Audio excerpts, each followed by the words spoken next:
Salut les bienveilleurs, je reprends ma petite série de tutoriels Obsidienne en évitant bien sûr de basculer dans la facilité, c'est-à-dire de s'occuper de la technique pour la technique.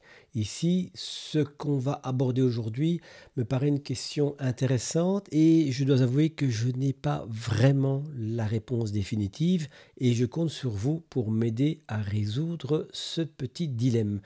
Il va être question aujourd'hui des propriétés et des mots-clés et quand est-ce qu'il faut choisir un mot-clé ou une propriété. Allez, on est parti.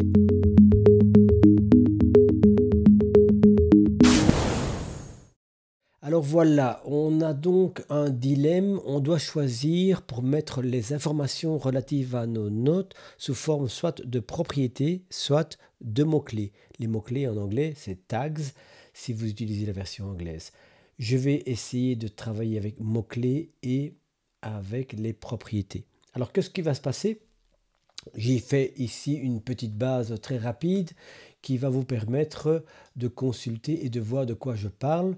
On a bien sûr ici déjà des propriétés qui sont remplies. Les propriétés qui sont remplies, c'est en fait une sorte de présentation particulière. J'ai fait un tutoriel sur ça il y a déjà quelques mois dans lequel vous pouvez voir les caractéristiques, les qualités, donc les propriétés de la fiche de la note en question.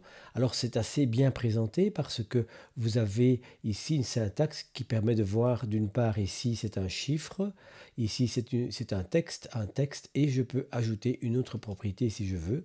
Je peux ajouter soit des propriétés existantes déjà, soit ajouter tags, donc c'est-à-dire mots-clés. Et là, je vais pouvoir mettre des mots-clés, mais vous avez déjà vu auparavant que les mots-clés, on peut les insérer dans le corps de la note plutôt que dans les propriétés. On va voir ça tout de suite.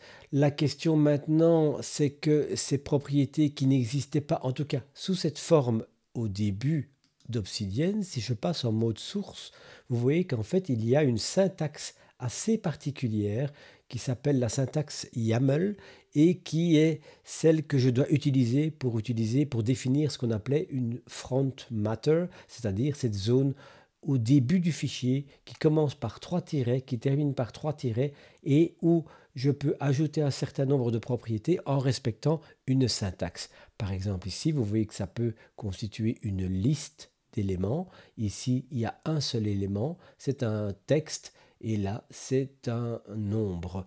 Et ici, pour les tags, je peux aussi les ajouter, bien sûr. Alors, on est habitué à voir ça comme ceci. J'enlève le mode source et je vois quelque chose d'assez agréable. Ici, je vois que j'ai quelque chose qui est considéré comme une erreur. Est-ce que je veux changer le type etc. Ce que je vais faire ici, c'est comme j'accepte l'idée que ce soit éventuellement une série d'acteurs, une liste d'acteurs, je vais mettre liste. Et il va corriger par une liste. Vous voyez ici c'est texte et ici c'est liste. Alors, bien sûr, c'est une belle manière de le faire. On peut aussi cacher cette zone propriété pour avoir uniquement le texte. Ce qui m'intéresse maintenant, c'est de vous poser cette question. Pourquoi utiliser une propriété? Pourquoi ne pas utiliser un mot-clé? Par exemple, dans le genre comédie dramatique, je pourrais très bien mettre un tag comédie dramatique. Et là, on voit déjà une première limitation, c'est que la syntaxe des mots-clés, elle ne permet pas tout. Ici, j'ai pu mettre un grand C, un E et un espace. Ici, si je mets un espace, ça va être considéré comme deux mots-clés. Ou un mot-clé suivi d'un mot normal. Et si je voulais faire comédie dramatique, il fallait faire ceci. Mais ce n'est pas du tout ça que je veux faire. Donc, je suis obligé de mettre un tiret pour que ce mot-clé puisse être reconnu comme mot-clé. Et vous voyez ici dans ma liste des mots-clés que comédie dramatique est ici. Je vais juste vérifier avec vous parce que je ne l'utilise jamais. Je pense qu'on peut utiliser des accentués. C'est pas tellement le problème. Oui, effectivement, ça peut fonctionner comme ça. Donc ici, on a le mot-clé qu'on a utilisé et on le retrouve ici. Et on voit ici le nombre de mots-clés qu'on peut consulter à travers mon ensemble de mon réseau de savoir. Je peux faire la même chose, mais le problème c'est que si chaque fois que j'ai une caractéristique, je vais utiliser un mot-clé particulier, ici la liste va devenir absolument énorme. Donc ce que je vais faire, c'est que j'ai un choix. Soit je définis comédie dramatique comme ceci, ou je dis, tiens, tout compte fait, c'est comme ceci, c'est un genre comédie dramatique. Les propriétés, c'est beaucoup plus clean, c'est beaucoup plus propre, mais je peux faire comme ceci, à savoir, je peux faire ce qu'on appelle une hiérarchie de mots-clés. Je fais genre, barre de division, comédie dramatique. Et après, si je veux créer un autre genre qui s'appelle drame, naturellement pas dans le même film, bien sûr. Hop, là c'est raté parce qu'il m'a proposé ce que je ne voulais pas voir, à savoir l'autre. Je peux créer drame. Et vous voyez qu'en fait, ici, je commence à avoir une hiérarchie. Le genre contient deux variations, deux types de films différents, deux genres de films différents. Et ça permet déjà d'avoir un peu d'ordre. Vous voyez ici, comédie dramatique, dans la première version, en fait, va venir créer une liste qui va devenir énorme si vous avez beaucoup de notes qui sont à gérer. Donc on a une première limitation, c'est que je ne peux pas tout faire, je dois absolument faire des mots complets, c'est pour ça que je suis obligé de mettre le tiret, mais ce n'est pas si grave que ça. Et ce que je vois aussi, un autre avantage, c'est que je peux mettre ça où je veux. Si je veux le mettre à la fin de ma note, je le mets à la fin de ma note avec une petite ligne au-dessus. Et vous voyez que ça peut être très très clean. Et j'ai une alternative, c'est de les placer sous forme de propriété.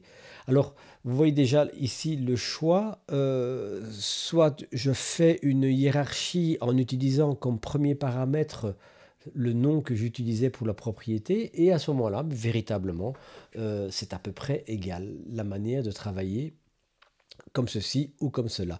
Alors, l'avantage de la propriété, c'est que ça donne ce petit tableau de bord tout à fait agréable à voir. Je peux bien sûr les masquer, et comme ça mon texte est plus clean. Mais l'énorme avantage de ces mots-clés, c'est que je peux les mettre où je veux. Alors déjà là, il y a une première ligne de conduite qui semble s'imposer, à savoir si ce mot-clé a du sens par rapport à une information que j'ai notée dans ma note. Par exemple, si Omar Sy, je vais dire j'adore, je vais pouvoir le mettre j'adore, comme ceci. Bon, ça n'a pas beaucoup de sens dans ce cadre-ci, mais je n'ai pas dû le mettre tout en haut, parce que si j'avais créé si j'enlève, et si j'avais créé ici une propriété appréciation, je dis n'importe quoi, j'adore, en pensant à Omar Sy, eh bien, le j'adore, je ne sais pas à quoi il se rapporte. Donc, une première ligne, c'est que, si je dois mettre un mot-clé pour souligner un aspect qui est dans le texte quelque part, et parfois la note, bien sûr, est beaucoup plus longue que ceci, à ce moment-là, les mots-clés semblent s'imposer et beaucoup plus intéressant de les utiliser puisque je vais utiliser à côté de Omar Sy dans ce cas-ci, c'est-à-dire que c'est là que je vais pouvoir déduire, ah ben oui, j'adore à cause ou grâce à Omar Sy. Si je le mets ici, c'est plus clean, c'est plus propre, mais je ne sais pas pourquoi j'ai marqué j'adore et je ne peux plus deviner que c'était parce que j'avais lu le nom de l'acteur Omar Sy. Donc en fait c'est une deuxième petite conclusion.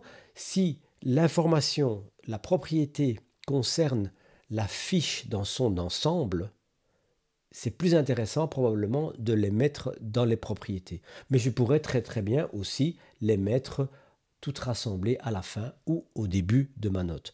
On a donc une équivalence. Si ça concerne ma note dans son ensemble, les propriétés c'est intéressant, ou les rassembler en bas ou au-dessus de la note, mais dans ce cas-ci, ça devient à peu près la même chose. C'est d'ailleurs aussi une dimension que je vais vous souligner, c'est qu'en fait, ici, j'ai marqué genre drame, et ici, qu'est-ce que je fais? J'ai genre comédie dramatique, et je peux mettre aussi genre, vous voyez ici, il me propose les mots-clés, et en fait, c'est le même mot-clé que j'avais ici, qui se reporte ici. Donc ceci est une propriété particulière, c'est la propriété tags, qui représente les mots-clés, qui va se retrouver ici, mais qui va être rassemblé. Donc, cette solution de soit créer une propriété qui porte le nom de voici le genre comédie dramatique, voici les mots-clés genre comédie dramatique, ou alors les mettre dans le corps du texte, et ça sera à ce moment-là bien sûr plus pertinent en tant que mots-clés si je peux les mettre n'importe où dans ma note, ce qui est le cas des mots-clés et qui n'est pas le cas des propriétés. Voilà donc déjà deux, trois considérations. Je n'ai pas l'intention de vous imposer ou de vous dire quelle est la bonne solution. Je garde juste cette ligne de conduite, à savoir si ça concerne la fiche en général, par exemple, c'est si je considère que le film, cette note, c'est une note de type film, je peux ajouter une propriété film. Ça concerne toute la note et c'est très facile et c'est très très propre. En plus, quand je vais aller ici et que je vais ajouter cette propriété type, elle m'est proposée, je vais faire moins d'erreurs et il me propose déjà des valeurs aussi. Mais ça, je l'avais aussi. J'aurais pu créer ici type film et ça aurait été à peu près la même chose, à part la faute d'orthographe bien sûr.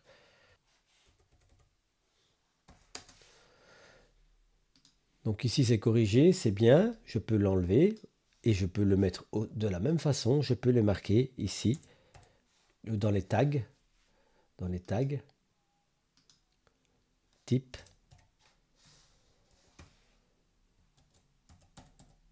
film. Et vous voyez que de nouveau il est ici, il est existant. Donc ceci est équivalent à ceci, c'est une manière plus propre quelque part de les rassembler. Alors voilà, je vous laisse avec ça. Il y a encore des distinctions par rapport à ce qui est recherche avec DataView. Vous avez vu qu'au début de ma présentation, j'avais fait une vue ici. Ici, de nouveau, ce que vous voyez, c'est qu'effectivement, avec les propriétés, vous avez des choses assez jolies en fait. Vous avez l'année de naissance, nationalité, qui est en fait basée sur les champs.